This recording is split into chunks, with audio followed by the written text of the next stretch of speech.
Hello, good morning student.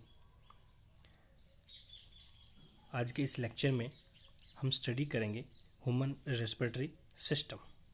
Human respiratory system में अपन respiratory system की structure को देखेंगे, जानेंगे इसके बारे में। इससे फर्स्ट लेक्चर में मैंने आपको बताया था कि ये डायग्राम आपको बनाना है, अच्छे से क्लियर करना है, ताकि अभी जब अपन डिस्कस करें तो आपको अच्छे से समझ में आ जाए। देखिए, ह्यूमन का रेस्पिरेटरी सिस्टम जो है वो कहाँ से स्टार्ट होता है? वो आपके नॉस्ट्रिल से स्टार्ट होता है। ठीक है, नॉस्ट्रिल के अंदर नेजल पासेज होते हैं दो। ठीक है, अब जो एयर आती है वो नेजल पासेज से आगे मूव करती है। ठीक है, अब नेजल पासेज से मूव करने के बाद ये कॉमन बात बन जाता है, आगे से चलता है। नेजल पासेज जो है वहाँ से मूव करती है। मूव करने के बाद में वो कहाँ आती है? कॉमन पाथवे जो फेरिंग्स है वो वहाँ आ जाती है। ठीक है, फेरिंग्स जो कॉमन पाथवे होता है ईसोफेगस और आपकी ग्लोटिस के लिए, वाइन फाइव के लिए। अब आपका कॉमन पाथवे जो फेरिंग्स है वहाँ से पास आउट होने के बाद आपके लेरिंग्स में आती है। ठीक है, फेरिंग्स में अपन ने पहले ही स्टडी कर चुके हैं, 10th क्लास में भी अपन ने पढ़ा था कि वहाँ पे क्या होता है, एक एपिग्लोटिस होता है, एक लीड होता है, एक ढक्कन जैसी स्ट्रक्चर्स होती है। जब भी अपन फूड को स्वेलो करते हैं तो वो क्या कर देता है, इस ग्लोटिस को कवर कर लेता है, ताकि जो फूड है वो वाइन पाइप के अंदर नहीं आए। तो फेरिंग्स के बाद में अपना आता है लेरिंग्स। लेरिंग्स है उसको अपन साउंड बॉक्स भी कहते हैं। क्या कहते हैं? साउंड बॉक्स भी कहते हैं। साउंड बॉक्स क्यों कहते हैं? क्योंकि इसके अंदर क्या होती है, कार्टिलेजियस रिंग्स होती हैं, है ना। तो उनके बीच में से जब एयर पास आउट होते हैं तो उसमें वाइब्रेशंस होता है। वाइब्रेशंस जो है वो क्या प्रोड्यूस करते हैं? साउंड प्रोड्यूस करते हैं, इसलिए इसको अपन साउंड बॉक्स भी कहते हैं। एडम्स एप्पल भी अपन इसको कहते हैं। लेरिंग्स है, उसके बाद में ये स्ट्रक्चर देख रहे हैं आप, एपिग्लोटिस है ना, जो लीड है इसको कवर करती है। फिर ये स्ट्रक्चर आपको लेरिंग्स दिख रही है, साउंड बॉक्स दिख रही है। लेरिंग्स जो है उसके बाद में एक स्ट्रेट ट्यूब के अंदर खुलता है जिसको अपन ट्रेकिया कहते हैं, और इसका दूसरा नाम क्या होता है? वाइंड पाइप होता है। वाइंड पाइप के अंदर आप ये जो स्ट्रक्चर देख रहे हैं, ये स्ट्रक्चर किसकी है? कार्टिलेजिनस रिंग की होती है। यहाँ से कार्टिलेजिनस रिंग स्टार्ट होती है जो आके लंग्स तक जाती है।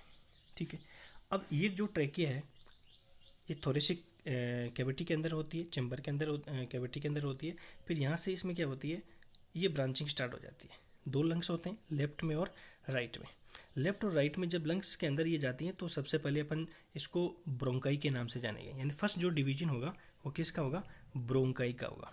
अब ये जो ब्रोंकाई जो ट्यूब है, फर्दर इसमें क्या होते जाएंगे? डिवीजन्स होते जाएंगे। तो primary bronchi, secondary bronchi, tertiary bronchi, ऐसे इसमें क्या होंगे? डिवीजन्स होते जाएंगे। लास्ट में ये जा करके डिवाइड होगी टर्मिनल ब्रोंक्यूल्स के अंदर। या ये दिख रहे हैं लास्ट जो ट्यूब आप देख पा रहे हैं, ये आपकी टर्मिनल ब्रोंकाई है। और फिर जो टर्मिनल जो ब्रोंकाई होती है, यहाँ तक तो इसमें क्या होते हैं? कार्टिलेजिनस रिंग्स होती हैं, है ना, इनकम्प्लीट कार्टिलेजिनस रिंग्स होती है। लास्ट में टर्मिनल जो ब्रोंक्यूल्स है वो एक बैग लाइक स्ट्रक्चर, एक सेक लाइक स्ट्रक्चर के अंदर आकर के एंड हो जाती है। वो जो बैग लाइक स्ट्रक्चर्स होती है उसको अपन क्या कहते हैं? एल्वुलाई के नाम से जानते हैं। देखिए आपको एल्वुलाई होती है। ठीक है, ये एक पूरी पाथवे होता है। ठीक है, अपन नॉस्ट्रिल से लेकर के आपकी जो एल्वुलाई वाला पार्ट है, सॉरी जो टर्मिनल जो ब्रोंक्यूल्स होते हैं, इसको अपन कंडक्टिंग पाथवे, कंडक्टिंग पार्ट के नाम से जानते हैं। कंडक्टिंग पार्ट अपन इसको क्यों कहते हैं? क्योंकि जो एयर जो होती है वो यहाँ से लेकर के टर्मिनल जो ब्रोंक्यूल्स वहाँ तक कंडक्ट होती है, वहाँ तक आती है।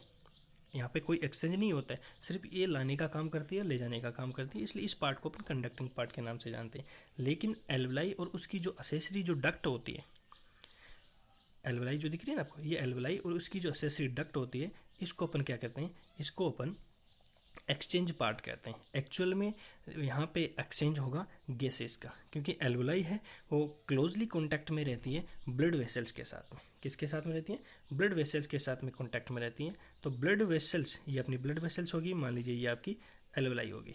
तो यहाँ पे इनके बीच में क्या होगा? गैसेस का एक्सचेंज होगा, ऑक्सीजन और कार्बन डाइऑक्साइड का। इसलिए इसको अपन ट्रांसपोर्टिंग पार्ट या एक्सचेंज पार्ट के नाम से जानते हैं। ठीक है, ये सारी चीज़ अपन ने देखी। अब अपन लंग्स की बात करते हैं। आपका ये जो लंग्स होता है ये इसके बाहर डबल मेम्ब्रेन्स होती हैं, दो मेम्ब्रेन्स होती हैं। आपको ये दिख रही है येलो कलर की जो मैं दिखा रहा हूँ, आउटर और इंटरनल, जिसको अपन प्लूरल मेम्ब्रेन के नाम से जानते हैं। प्लूरल मेम्ब्रेन के बीच में फ्लूइड होता है, ये जो ना इसके बीच में फ्लूइड होता है जिसको अपन प्लूरल फ्लूइड के नाम से जानते हैं, जो इसकी फ्रिक्शन से प्रोटेक्शन करता है, फ्रिक्शन को जो शॉक होता है उसको ऑब्जॉर्व करने में हेल्प करता है। ठीक है, यहाँ पे आपको स्ट्रक्चर दिख रही है, हार्ट की स्ट्रक्चर होती है। ठीक है, ये जो पूरा पार्ट आप देख रहे हैं इसको अपन थोरेसिक चैम्बर के नाम से जानते हैं। अब थोरेसिक चैम्बर कैसे मेंटेन रहता है कि इसकी डोर्सल साइड होती है, यानी अपन कह सकते हैं कि जो अपनी बैक साइड होती है, पीछे की साइड होती है, उसमें तो वर्टिब्रल कॉलम होता है। ठीक है, आगे की जो साइड होती है ना, वेंट्रल साइड होती है, उसमें क्या होता है, स्टर्नम होता है। लेटरल साइड्स होती है, इसमें क्या हो रही है आपको दिखेंगे, ये रिब्स होती हैं। ठीक है, और नीचे की तरफ आपको ये जो स्ट्रक्चर दिख रही है वो क्या आपकी डायफ्राम होती है। यानी ये चार चीज़ें कौन कौन सी हैं, वर्टिब्रल कॉलम, सामने आपका स्टर्नम, लेटरल में रिब्स हैं और नीचे की तरफ डायफ्राम होती है। ये चारों मिलकर के क्या बनाते हैं, एक थोरेसिक चैम्बर बनाते हैं। अब थोरेसिक चैम्बर इस हिसाब से होता है कि एक एयर टाइट चैम्बर होता है। इस चैम्बर के वॉल्यूम में जो भी चेंजेस आते हैं वो वॉल्यूम में चेंजेस इस लंग्स के अंदर भी चेंज करते हैं। यानी लंग्स के अंदर जो एक्सचेंज गैसेज का जो हो रहा है, इनहेलेशन और एक्सहेलेशन जो आगे अपन पढ़ेंगे जो हो रहा है, उसको कंट्रोल करने वाला जो चैम्बर है वो अपना ये थोरेसिक चैम्बर होता है। थोरेसिक चैम्बर के वॉल्यूम में जो भी चेंजेज आएगा वही सारा चेंजेज है वो लंग्स में देखने को अपन को मिलेगा। अकेले अपन लंग्स में ऐसे चेंजेस नहीं करवा सकते, उसके लिए चारों स्ट्रक्चर्स होती हैं वो रेस्पॉन्सिबल होती है। ये सारी स्ट्रक्चर्स अपन ने देखी है। मुझे लगता है आपको ये सारी चीज़ समझ में आ गई होगी। एक बार आप इसको पूरा देखें, वापस पढ़ें इसको। ये सारी चीज़ जो मैंने अभी आपको बताई है वो सारी चीज़ इसके अंदर दे रखी है। आप चाहें तो इसका स्क्रीनशॉट ले सकते हैं। सारी चीज़ जो मैंने अभी आपको बताई है वो सारी चीज़ आपको इसके अंदर पढ़ने को मिलेगी। क्लियर है?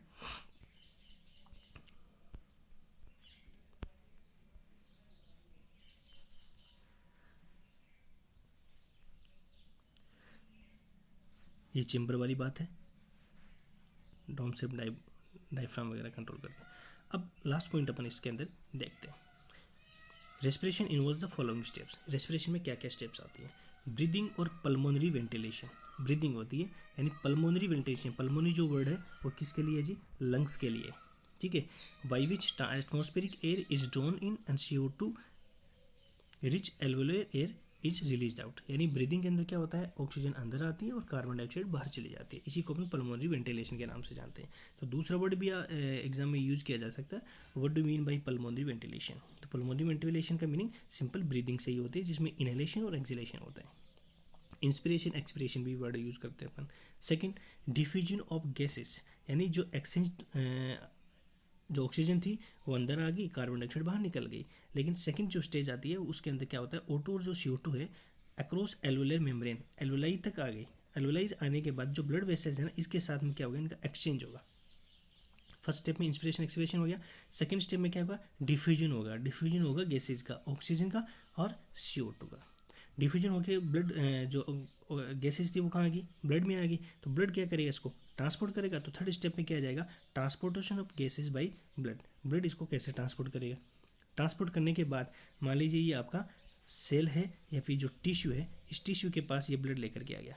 तो फिर नेक्स्ट स्टेप में क्या होगा, diffusion of O2 and CO2 between blood and tissue. अब ब्लड और टिश्यू के बीच में क्या होगा, डिफ्यूजन होगा। ब्लड क्या करेगा, टिश्यू को दे देगा, टिश्यू इसको कार्बन डाइऑक्साइड दे देगा। तो ये फोर्थ स्टेज आ गई। जो लास्ट स्टेज आपकी जो फिफ्थ स्टेप है वहाँ पे क्या हो रहा है, देखिए सबसे फोरमोस्ट इंपॉर्टेंट है utilization of O2 by the cells. उस टिश्यू की सेल्स को इसने क्या दे दिया, ऑक्सीजन दे दिया। तो ये इस ऑक्सीजन का वो क्या करेगा, जो भी फूड है उसको ब्रेक डाउन करेगा, यानी food oxidation of the food है वो होगा वहाँ पे। तो utilization of oxygen by the cells for catabolic process. अपने पढ़ें कि रेस्पिरेशन जो होती है वो कैटाबोलिक प्रोसेस होती है। And resultant release CO2 cellular respiration H D in chapter 14 के अंदर अपन सेलुलर रेस्पिरेशन के अंदर इसमें पढ़ने वाले हैं। तो क्या होगा, फूड का जब ऑक्सीडेशन होगा तो वहाँ से CO2 रिलीज होगी प्लस एनर्जी रिलीज होगी। तो एनर्जी को तो वो सेल्स अपनी जो भी प्रोसेस होती है, जो एक्टिविटी करती है उसके अंदर कंज्यूम कर लेंगी। वहाँ से जो CO2 है वो वापस क्या होगी, इधर से बाहर निकलना स्टार्ट हो जाएगी, वो वापस बैक फ्लो के अंदर आएगी। Fourth stage, third, second, first, और फिर क्या हो जाएगी, नोस्ट्रिल के थ्रू बाहर निकल जाएगी। ये जो 5 स्टेप्स हैं वो सारी मैकेनिज्म के थ्रू अपन अलग अलग इसको पढ़ने वाले हैं। ये ओवरव्यू था एक स्ट्रक्चर का, दिमाग में एक कॉन्सेप्ट आपको क्लियर हो गया, एक पाथवे बन गया होगा कि कैसे कैसे गैसें जाती है, कैसे कैसे कहाँ से जाती है। एक बार वापस मैं रिपीट कर देता हूँ ये सारी स्टेज, ध्यान से सुनना, ध्यान से समझना। फर्स्ट स्टेज है, उसमें क्या होगा, नॉस्ट्रिल से लेकर के आपके एल्वेलाई तक आपकी आ गई, ठीक है। एल्वेलाई आने के बाद यहाँ पे ब्लड स्ट्रीम है, तो ब्लड स्ट्रीम के अंदर आएगी सेकंड स्टेप के अंदर। थर्ड स्टेप में क्या होगी, ब्लड में आने के बाद यहाँ से जाएगी उस सेल के पास, ये आपकी थर्ड स्टेज होगी, ठीक है। सेल के पास आने के बाद यहाँ तक आ गई, उसके बाद में इनके बीच में डिफ्यूजन होगा, डिफ्यूजन प्रोसेस से जो ऑक्सीजन अंदर चली जाएगी, कार्बन डाइऑक्साइड इसके अंदर आ जाएगी, ये फोर्थ स्टेज होगी। और फिफ्थ स्टेज है, उसके अंदर क्या होगा कि मान लीजिए ये आपकी सेल है, तो इसमें जो भी फूड यानी जो आपका ग्लूकोज है प्लस इसका ऑक्सीडेशन होगा, ऑक्सीडेशन होगा तो CO2 निकलेगी प्लस एनर्जी निकलेगी, ये CO2 वापस चली जाएगी, इधर से होते हुए वापस नॉस्ट्रिल से बाहर चली जाएगी, एनर्जी उसको कंज्यूम कर लिया जाएगा। एक पूरा पाथवे बनता है जिसको अपन स्टडी करेंगे। आई थिंक समझ में आ गया होगा आपको। अच्छे से पढ़ें, ध्यान से पढ़ें, अपने दोस्तों के साथ भी इसको शेयर करें ताकि वो भी इसका फ़ायदा ले सके, बेनिफिट ले सके। Thank you. जय हिंद, जय भारत।